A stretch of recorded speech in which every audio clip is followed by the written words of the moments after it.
Alright, so if you're finding an inverse function, what's the first thing we need to do to find an inverse function? Maddie, what do we do first to get an inverse function? Yeah, so make this y equals, switch x and y.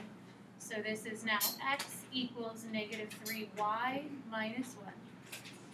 Then what do you do, Maddie? Yep.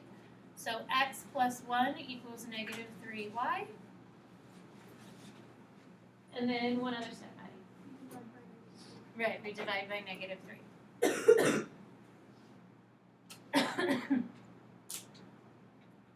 So inverse notation, f negative 1 of x, that says that you've then found the inverse. This part here, we have x plus 1 divided by negative 3. Anybody know why that's not simplified? So if you left this on a test, I would say it's wrong. Maddie? Right, you can't have that negative in the denominator. So the denominator has to be a positive number. So how do you change that, or how do you fix it, Maddie? Yeah, so you need to multiply the top by a negative 1 to get rid of the negative 1 that's on the bottom. So it's considered unsimplified to leave a negative in the denominator. Nice job, Maddie. So the bottom is now a positive 3. The top part, we have negative x and then minus 1. So with fractions are really particular. To be simplified, there's a lot of things that has to happen to that denominator, a lot of things that can't happen with the denominator. So can't have a negative, can't have a square root. Next year when we start dividing with imaginary numbers, you can't have an imaginary number in the denominator. So there's a lot of rules that go along with just the denominator of the fraction. So your inverse function should be negative x minus 1 and then divided by positive 3. Questions? So the second part then wants you to verify that your result, the inverse function that we found, and the original functions are inverses. Gavin, how do we verify that two functions are inverses? Yeah, so we're going to take that f of g of x. And the g of x is really that inverse function. That's what we're calling g of x. So the inverse function that we just found. So we have f, and the inverse function is negative x minus 1 over 3. Just go back so we can see it. We're going to take whatever's in parentheses and plug it into the f function. That was the given function. So the given function has a negative 3. So we still have a negative 3. And then in place of x, we have negative x minus 1 divided by 3. And then it says another minus 1. So all these negatives, kind of tricky. Got to be careful with the many negatives here. What's one thing that we can do to simplify this? Emma, what do you think? What's one thing we could do?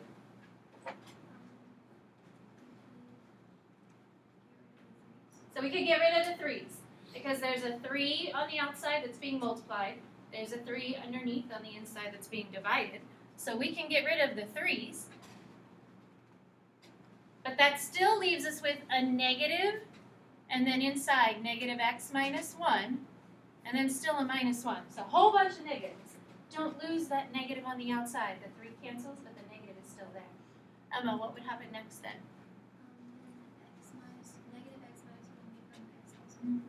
So now this is x plus 1 minus 1, which just equals x. And that's the goal. So for these to be inverses, inverses mean that they should be total opposites. So that means if I'm adding and subtracting, they end up canceling each other out. If we were multiplying and now we're dividing, they end up canceling each other out. That's why it goes down just to the variable x, because they're true inverses. They have opposite operations in both equations. So that's why they cancel, because they're true opposites of each other. If they didn't cancel, then somewhere you either made a mistake algebraically when finding this inverse, or maybe just the simplifying part you made a mistake somewhere. So that's the 1/2, but we need to flip-flop it and make sure the other half also works. So that's when we take the inverse function on the outside and the given function on the inside. So the given function was the negative 3x minus 1. So you need to do this both ways, so it has to work both ways for it to work. And you're taking whatever's on the inside and going up to the inverse function and replacing that with x. Just be careful because there's a bunch of negatives. So it says negative, and then here's my x, negative 3x minus 1. So this negative on the outside has to apply to everything that goes in for x. Then there's another minus 1, and then we're dividing that by 3. So Garrett, what would you do first to simplify? Distribute the negative. Yeah, so distribute that negative through. Now it's 3x plus 1 minus 1. What else happens, Garrett? Then you can.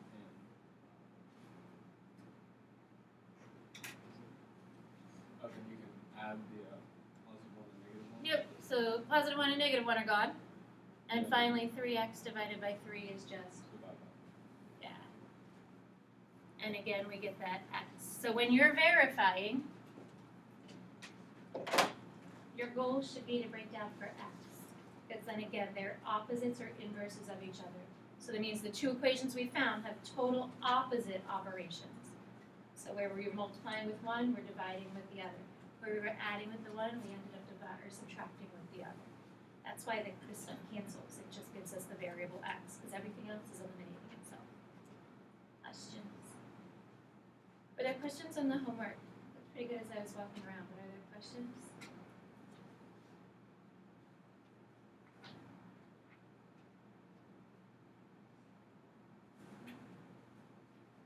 So we're going to just work on a couple other problems. As I said, we're going to talk about what a graph would be and why some equations have inverses and others don't, because not everything has an inverse. So underneath, it talks about a power function. So it wants us to find the inverse of a power function. And it says graph f of x and find the inverse of f of x. And then it also says to graph the inverse. There's a lot of stuff here that we're asked to do. So the function we're working with is f of x equals x squared. But then next to it, it says x has to be greater than or equal to 0. So we'll talk about what that means. But let's just look at the function. So the first step says graph f of x. There are really three parts of this question. What type of graph would you have if you have x squared? So think about the picture of x squared. Holly, what does that look like? It's a parabola. So x squared is a parabola. That was all in chapter 4. Every single graph that we did in chapter 4 was a parabola. A u that went up or a u that went down. This parabola, Holly, do you know where it starts at? Yeah, it starts at 0. It starts at 0, 0. So I'm just going to do a quick mental t-chart here.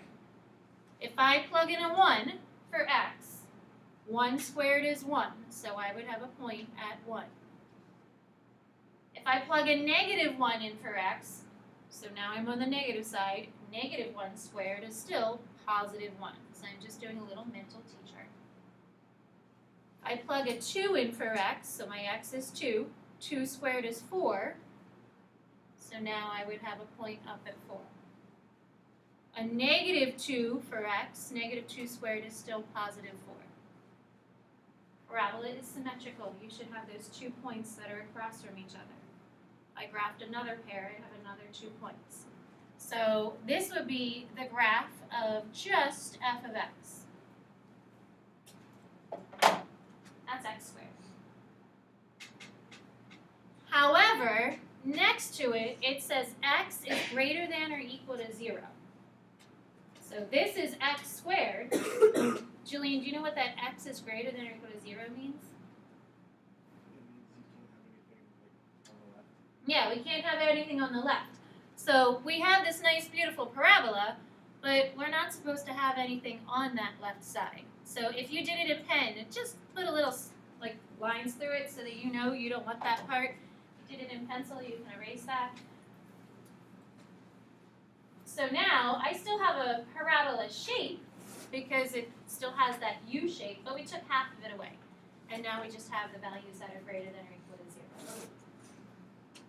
So here's the graph of the half of the parabola that it asks us to look at. The next part says find the inverse. So we're now going to see if we can find the inverse. So we're using this equation here, and we're going to find the inverse of that equation. That's step 2. So step 1 was to graph. Step 2 says find the inverse. We'll ignore this little part. That doesn't work in the equation. We're going to ignore that for right now. So we have switch x and y. So now we have x equals y squared. And then solve for y.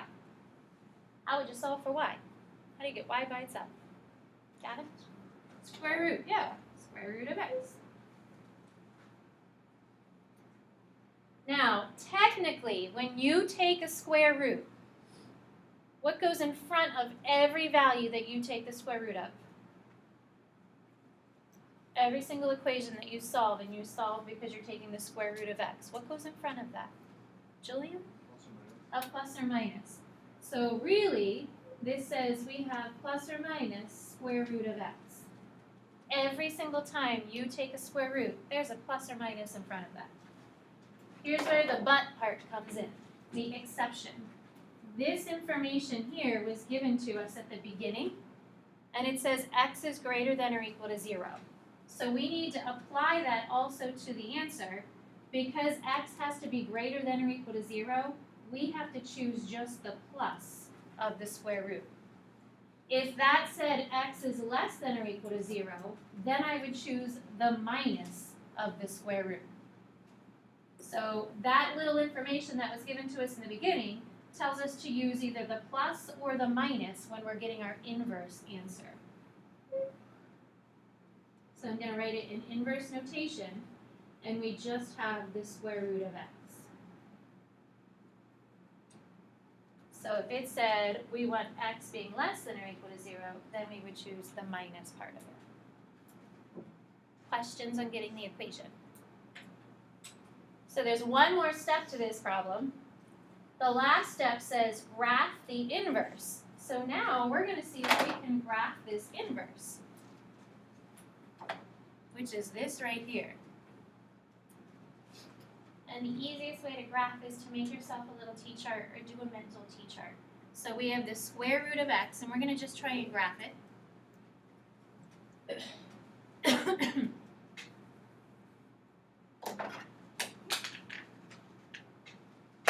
Pick a couple of good numbers that you would want to plug in for the square root of x. So 0 would be a good number, because the square root of 0 is 0. What would be another good number to plug in for x that you can take the square root of, Holly? 1, because the square root of 1 is just 1. How about another good number to plug in for x, Holly? 4, because the square root of 4 is 2. Okay, so we just made a little t-chart there. Picked 3 good numbers that you can take the square root of. And now we're going to see if we can graph them. So we have 0, 0. I already have a point there, so I'm graphing it right on top of the graph that we have. We also have 1, 1, got a point there. But now we have 4, 2. So now we're connecting them, and it kind of makes an arch that goes in the other direction. So the original function is going upward, where the inverse is now moving like right. So they kind of like shifted or reflected, they flipped. Flip's a good word. So they flipped the direction. So instead of moving up, now it's moving to the right. That's what happens with inverse graphs. So the graph of an inverse kind of flips. It goes in the other direction. Questions? So I believe underneath it talks about not all functions having an inverse. So the horizontal line test, we actually learned 2 different tests. We're going to talk about the vertical line test and the horizontal line test. So it says the inverse of a function, f, is also a function if and only if no horizontal line intersects the graph of f more than once.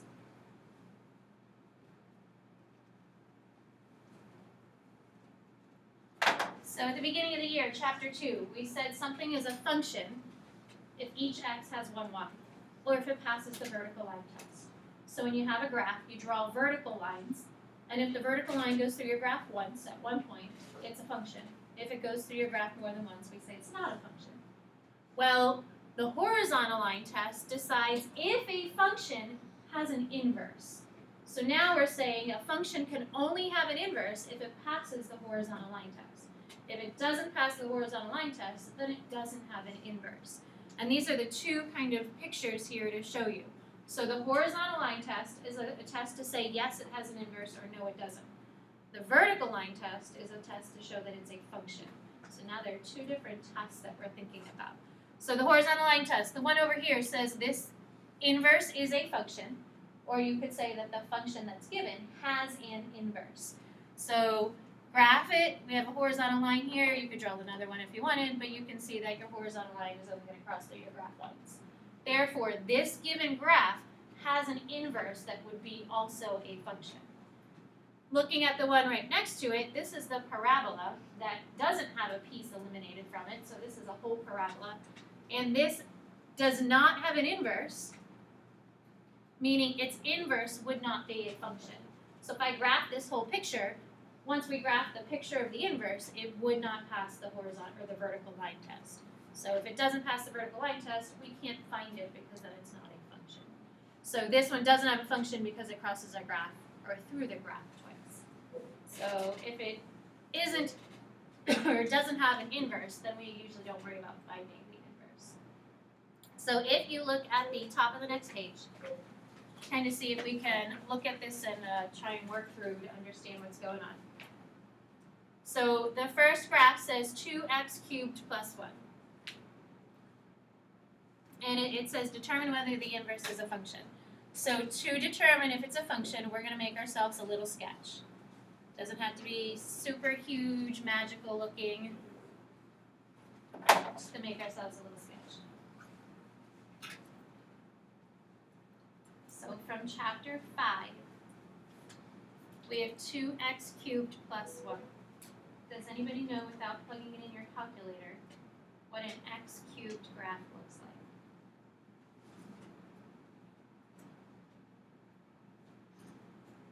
Odette? Is it like up, down, up? Yeah, nice job, Odette. So she said it's like that up. Sometimes it might go down, but it's an odd function. So it starts on the left and it kind of just moves its way up. So we're going to just make a little sketch of that. You might want to put this in your calculator just to feel a little more confident. So if you want to grab your calculator, just to get an idea as to what it looks like, we have 2x cubed plus 1. Again, this doesn't have to be a totally exact sketch. Maybe know where the graph is starting, have a point on there, a location point. So just get the shape of the graph. Can anybody tell me where the graph would shift from 0? Where does it cross the y-axis? Odette? At 1. And that's this guy right here. So that plus 1 tells us that it's crossing the graph at the y-axis. And it does exactly what Odette said. So it kind of goes up, and it goes down from that place where it's crossing the y-axis. So that's our graph. It says determine if the inverse is a function. If it is, find its inverse. All right, so Odette, would this graph pass the horizontal line test? Yes. Yeah. So it has an inverse.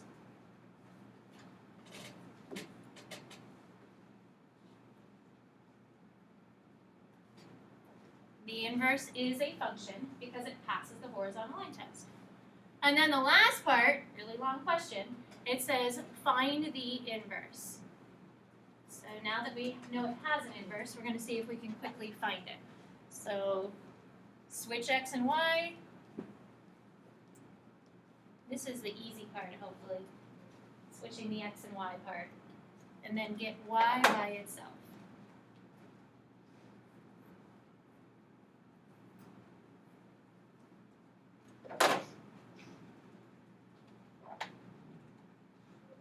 Abby, after we subtract 1 to the other side, what else would we do? Yep, get rid of the 2. trying to get y by itself. And then how do you get rid of y cubed? Excellent. You do the opposite. Yeah, we take the cube root of both sides. So the cube and the cube root, they cancel. We now have y by itself, so we can say we found the inverse, and the inverse is the cube root of that whole thing, x minus 1 divided by 2. The key thing is to remember, you've got to get y by itself. The cube root can't happen until the y is all by itself. So this will be our inverse function. So we had something that was cubed, that's how the inverse would be the cube root. All right, let's think about the second one. Anybody know what the absolute value graph looks like without putting it in the calculator? A V. So this is a V graph. That was actually the first graph we did. And the plus 7 says that it goes up 7.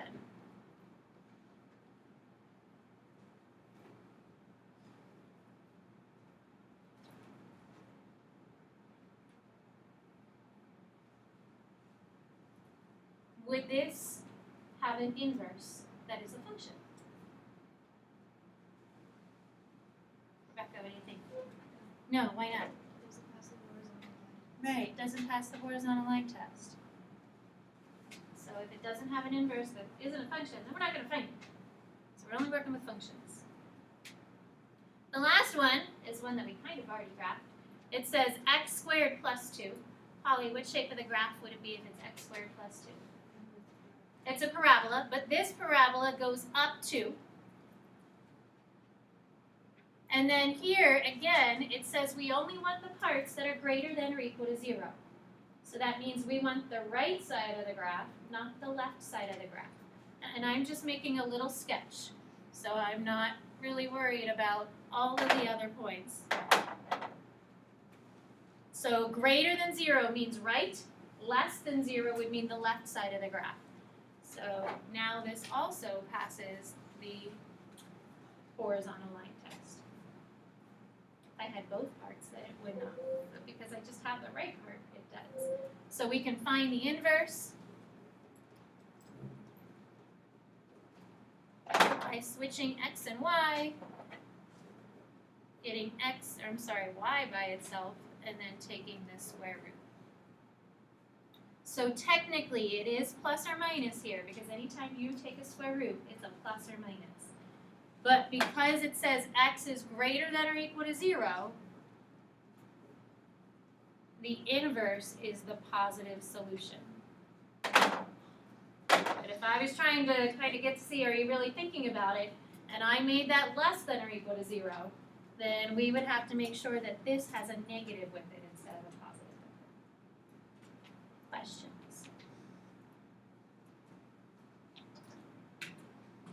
So we'll stop there for today.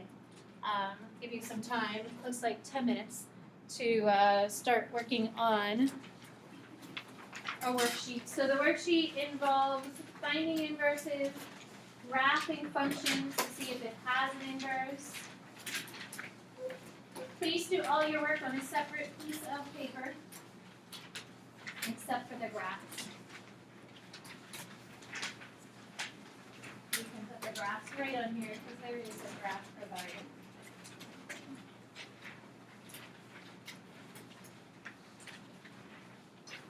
Again, you have the solutions. So the solutions were given to you yesterday. It's just on the right side of that little half sheet of paper. Please check your answers. So the first 6 problems say find the equation for the inverse. So you're switching x and y, solving for y. The next group are the verifying group. And then 13 to 18, you're graphing those. So graph the function that's given, determine if that function passes the horizontal line test. And then there's 2 little word problems. Oh, did you see that? 2 little word problems at the bottom. So you got 10 minutes, you should be able to get a good head start. Again, separate piece of paper or put them on the back's blank. But don't squeeze your work in between those equations that are squished together already on the worksheet.